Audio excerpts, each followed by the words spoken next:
এই বাড়ির কাজের মহিলাটি তার ম্যাডামের পিছনে একটি আয়না ধরে তার মালিককে দেখায় তার ম্যাডাম তার বয়ফ্রেন্ডের সাথে ভিডিও কলে কথা বলতেছে। তখন সুজয় কাজের মহিলাটিকে ইশারায় যেতে বলে। রাধিকা, কি করতেছো তুমি? সুজয়, আমি একটু অনলাইনে শীতের কাপড় দেখতেছি, একটা হুডি কিনবো। আচ্ছা রাধিকা, শোনো, আমাকে অফিস থেকে বস ফোন করেছিল। বসের সাথে নাকি আমাকে বিদেশে যেতে হবে। তুমি কি আমার সাথে যাবে? সুজয় সোনা, তুমি না হয় যাও, আমার শরীরটা ভালো লাগতেছে না। আচ্ছা ঠিক আছে, তুমি নিজের যত্ন নিও। আচ্ছা ঠিক আছে।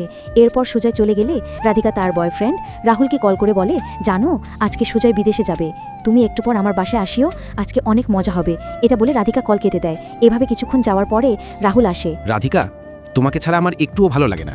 তুমি ওই সুজয়কে মেরে আমাকে বিয়ে করছো না? হ্যাঁ রাহুল, আমি সুজয়ের সব সম্পত্তি নিজের নামে করে নিয়ে সুজয়কে মেরে তোমাকে বিয়ে করব। এটা বলতেই সুজয় দরজা খুলে ভিতরে ঢুকে যা করলো তা দেখলে তোমরা সকলে অবাক হয়ে যাবে।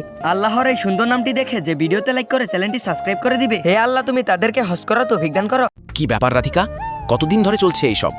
তোমাকে হাতে নাতে ধরার জন্য আজকে আমি এই বিদেশে যাওয়ার প্ল্যানটা করছিলাম। সুজয়, বিশ্বাস করো, রাহুলের সাথে আমার খারাপ কোনো সম্পর্ক নাই। রাহুল আমার শুধুমাত্র ভালো একটা বন্ধু। তখনই রাহুল ওখান থেকে পালিয়ে গেলে সুজয় রাধিকাকে ডিভোর্স দেওয়ার কথা বলে বের হয়ে যায়। তখন রাধিকা একুল ওকুল সব কুলি হারায়।